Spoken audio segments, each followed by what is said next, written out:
Israel और Hezbollah अब जंग के इतना करीब आ चुके हैं कि यहाँ से दोनों का अपने कदम वापस खींचना एक अजूबा ही होगा, क्योंकि हिजबुल्लाह लगातार हमास को गाजा में सेफ कवर देने के लिए उत्तरी इजराइल पर हवाई हमले कर रहा है और इसकी वजह से इजराइल भी जवाबी हमले कर रहा है। और अब दोनों देशों के बीच तनाव इस कदर बढ़ चुका है कि अब ये कभी भी युद्ध का रूप ले सकता है, क्योंकि इजराइल के रक्षा मंत्री योव गैलेंट ने कह दिया है कि वो लेबनान को पाषाण युग में पहुंचा सकते हैं, लेकिन इजराइल युद्ध नहीं चाहता।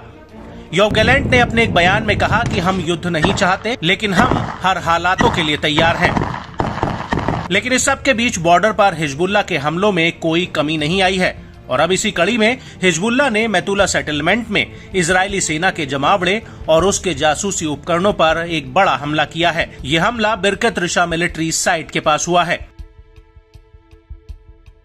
हिजबुल्लाह का दावा है कि उसका हमला एकदम सटीक और सीधा रहा है। हिजबुल्लाह का कहना है कि यहाँ पर एक बिल्डिंग में इजरायली सैनिकों ने पोजीशंस ले रखी थी, जिस पर हमला किया गया और इस हमले में इमारत में आग लग गई, जिसमें आईडीएफ के कई सैनिक या तो मारे गए या फिर घायल हुए हैं। इस हमले के अलावा हिजबुल्लाह ने बिरकत रिशा में आईडीएफ के एक जासूसी उपकरण पर भी हमला किया है, जिसमें वो पूरी तरह से तबाह हो गया है।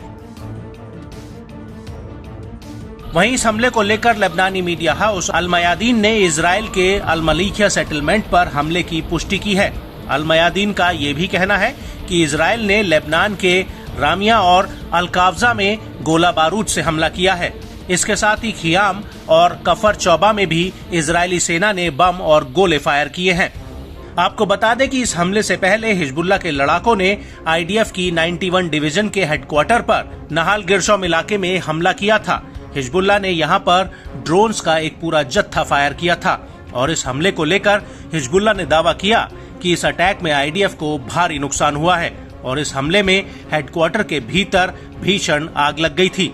और इस अटैक के अलावा बयात ब्लिदा और बिरकत रिशा सैन्य अड्डे पर भी हिजबुल्लाह ने दनादन गोला बारूद से हमला किया।